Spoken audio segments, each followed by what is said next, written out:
Welcome, viewers, to yet another episode of The Colonel Speaks. The world is changing very fast, and so is the world order. The rules of the game are being bent by the powerful to suit us. The mighty are falling, and there is always someone to take their place. Today, we will see how, post COVID-19 pandemic, the new world order would be taking shape and what could be the implications. Please like, subscribe, and share this video. Till the early 1990s, many of us have grown up seeing a bipolar world where the USA and the erstwhile USSR have been the superpowers on either side of the iron fence. Post the disintegration of USSR in December 1991, USA became the sole superpower and was generally unchallenged till China started knocking at its doorsteps. Shannon Teasey, in an article published on 13th February 2015 in The Diplomat, mentioned about China's reform plans, which one can't help but notice a certain date popping up with surprising frequency, 2020. A number of key goals, all seemingly unrelated, are pegged to this date. By 2020, the Chinese leadership had pledged that China will achieve a 60% urbanization rate, complete construction on the Chinese space station, become an internet power, place a cap on coal use and transition to clean energy, have its first domestically built aircraft carrier, and double the per capita income in China from the 2010 figures. So now let's check how much they could achieve. China had achieved an urbanization rate of 60.6% by 2019. China's first space station, Tiangong-1, was launched in 2011 and burned up in Earth's atmosphere 7 years later. China's space program is planning to launch a Long March 5 Bravo rocket this year, which would officially commence the space station construction program, which is scheduled to be completed by 2022 and would comprise of 10 space missions for construction and in-orbit assembly. China's Huawei is the global leader in 5G technology. In 2017, China had put in place plans for investing $360 billion in renewable energies, which has translated in it having the largest installed renewable capacity, globally leading its closest competitor USA by almost 500 gigawatts. Shandong is China's first indigenously built aircraft carrier, which was commissioned into service on 17th of December 2019. And finally, in 2010, the GDP per capita was about 4,000 US dollars, which by 2019 had more than doubled to 9,000 US dollars. What do these goals have in common, other than their projected completion date? They are all benchmarks of China becoming a prosperous, powerful modern country, and that is exactly the accomplishment China wants to showcase at the 100th anniversary of the founding of the Chinese Communist Party, which will take place in 2021. Before then, in 2020, in other words, China's government wants to have a handful of concrete gains to show the people. These goals were put down in writing by the 18th Party Congress in 2012, the same party Congress that saw Xi Jinping assume the position of China's top leader. Xi himself linked these goals to a catchier slogan, the Chinese Dream, which must be complete. That in turn means that the CCP's political legitimacy is closely tied to reaching its self-set benchmarks in 2020. Failing to reach these goals in time for the first centenary would call into question the Chinese Communist Party's claim that only the party can possibly lead China towards a prosperous future. Coronavirus, or the COVID-19, also happened in 2020. Is it a mere coincidence that because of this pandemic today, we find all the global powers, including USA, fighting for survival, while China is poised to take over the mantle as the global leader?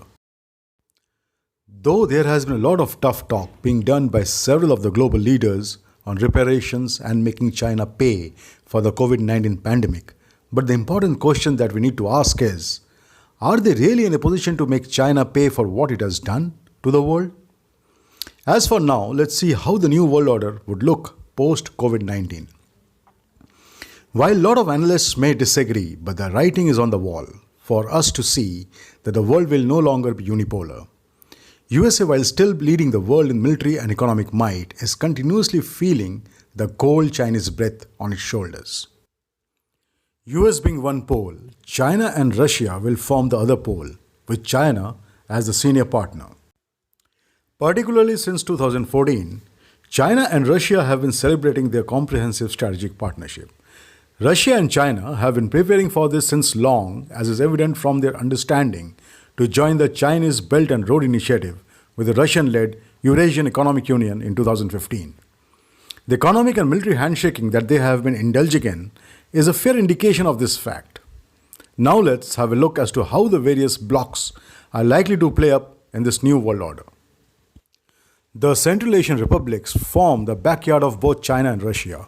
These countries are very important to China because of its Belt and Road Initiative, and over the past 2 decades also, despite a strong connection between the restive Xinjiang province and the Central Asian republics, China has ensured that it develops extensive relationships with Kazakhstan, Kyrgyzstan, Tajikistan, who are also part of the Shanghai Cooperation Organization. These countries are an important source of energy for China, particularly gas, oil, and uranium, which allows China to diversify its energy sources, which otherwise are routed through less stable countries and mostly through waters controlled by USA and its allies. Chinese energy companies control rising shares in the extractive sector in the region and in Russia too. Since 2015, China has been the region's main trading partner. Kyrgyzstan and Tajikistan owe the larger part of their foreign debt to Chinese development banks. Coming to the African bloc, there are some obvious reasons that make China a preferred partner for Africa. For Africans, China has 4 major attractions: unconditional soft loans and access to capital, quick delivery of services and cheap goods, funding of peacekeeping, and an alternative developmental model. First, China's unconditional cooperation has allowed African governments to enjoy access to finance, expertise, and developmental aid. In 2016, the trade between China and Africa reached $208.7 billion, a drastic surge from $1 billion in 1980. At the Forum on China-Africa Cooperation, or FOCAC, in Beijing in 2018, China offered $60 billion for development financing until 2021. While the financial crisis in the US and EU limited their investments in Africa, China committed to investing more in the continent. Chinese soft loans have enabled many African governments to avoid pressure from global governance institutions such as IMF and World Bank to meet Western norms of accountability and conditionality related to political and economic reforms. Second, China has aided African governments to meet their people's rapidly growing demands for services and infrastructure more quickly. Many people in Africa are now used to quick delivery of services such as transportation, education, health, and telecommunication by Chinese companies. This has created and will continue to create more appetite for Chinese business in Africa. While the US, the Western Europe, and Russia have been playing the great game in the Middle East, China's relationship with the Middle East revolved around energy demand and the Belt and Road Initiative, launched in 2013. While traditionally US and Israel have been all-weather allies, but the great battle over the Haifa port has played out and China beat the US in competing to influence Israeli policy. China has offered Israel its advanced technology in developing deep-sea port, similar to what it has in Shanghai, which is completely automated. China will start running the port in 2021, and the US will need to decide whether to continue to dock its 6th fleet there or follow through on its threat to pull out. However, Israel is excited about for saving money and labor costs, while US is wary about China's intentions. This is a very serious indication of Israel looking towards China and rebuffing the US. China is Saudi Arabia's largest oil client. The US is becoming a self-sufficient exporter of oil, and Saudi Arabia needs to secure other customers. China has become a crucial partner to Saudi Arabia. It sees Trump as increasingly unreliable and very transactional, with an isolationist view of the US role in global geopolitics. Chinese and the Saudis have signed at least one nuclear agreement that allows Saudi Arabia to put certain building blocks in place. The US is not willing to sell Saudi Arabia killer drones. China has no such problems and has built a manufacturing plant in Saudi Arabia. Bolstering the country's military capabilities, it is aligned with the Crown Prince Mohammed bin Salman's vision for building an industrial military complex. Military relations between Saudi Arabia and China, particularly in terms of arms sales, will raise issues in US Saudi relations and could be a key indicator of the direction in bilateral relations. Coming to Iran, over the past several years, China has become Iran's number one oil customer and trading partner. China has provided Iran with the technological know how to develop its energy resources. Chinese engineers have also built bridges, dams, railroads, and tunnels throughout Iran.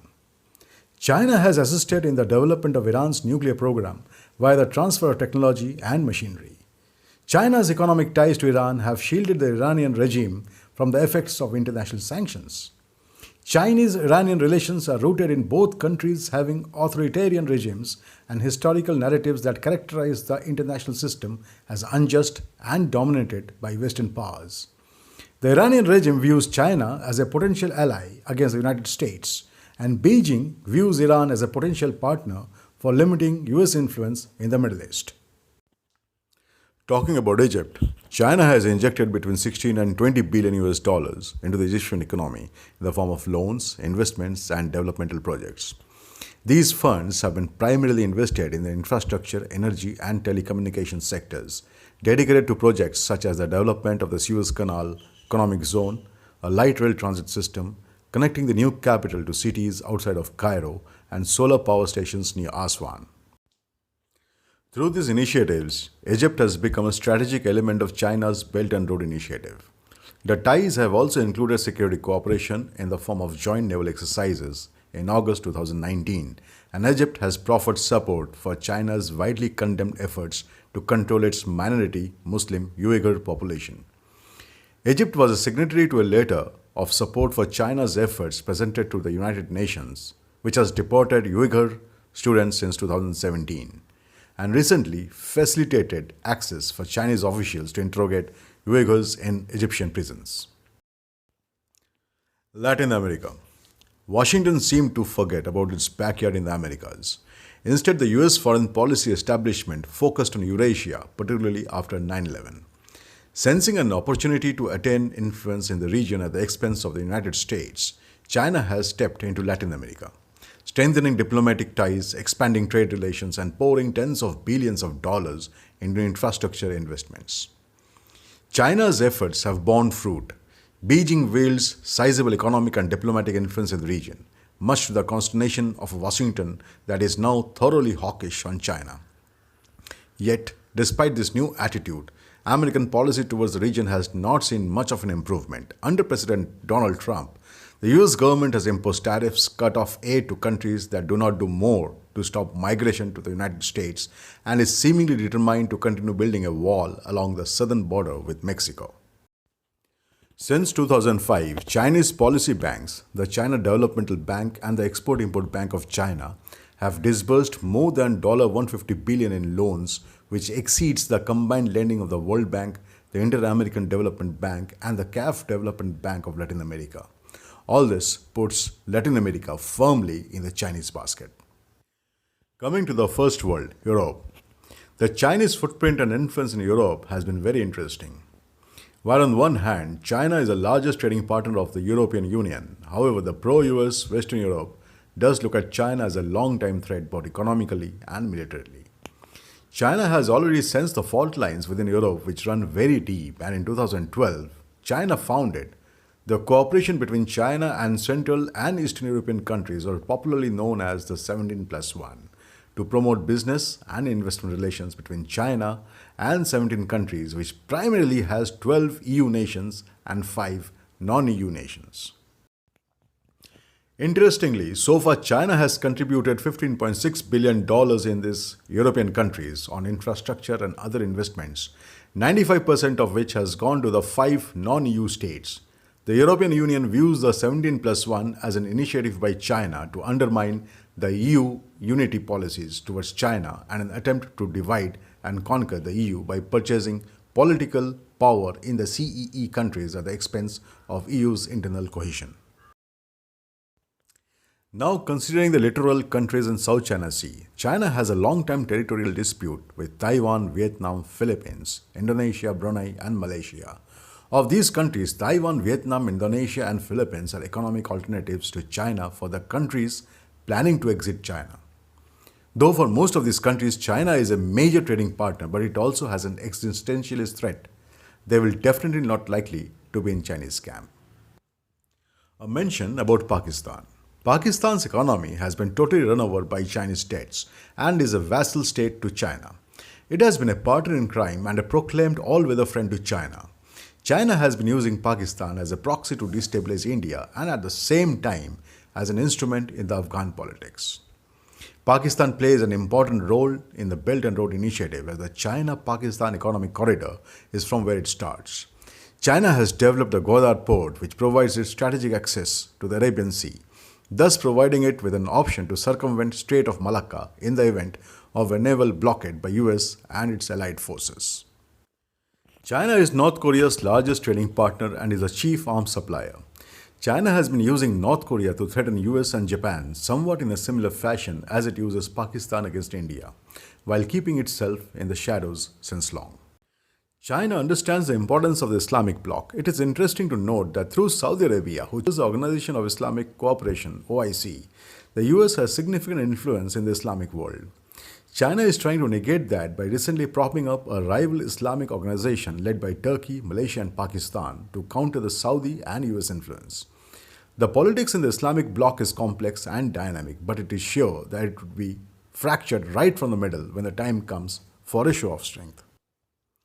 Australia, Japan, and India are the three major players in the Indo-Pacific region who have strategic alliance with the US. Australia, Japan, India, and US form part of the Quadrilateral Security Dialogue. Australia, despite being a major trading partner of China and having a trade surplus of $71 billion, asked China to come clean regarding the truth about the coronavirus, which has soured the relationship between the two. Japan and China has had a thriving trade partnership despite sharing a mutual distrust, which has a historical perspective. China has a long-standing territorial dispute with Japan, which will always be a bane in the Sino-Japanese relationship. Recently, much to China's distaste, Japan has made its decision clear to move its companies out of China due to supply chain issues.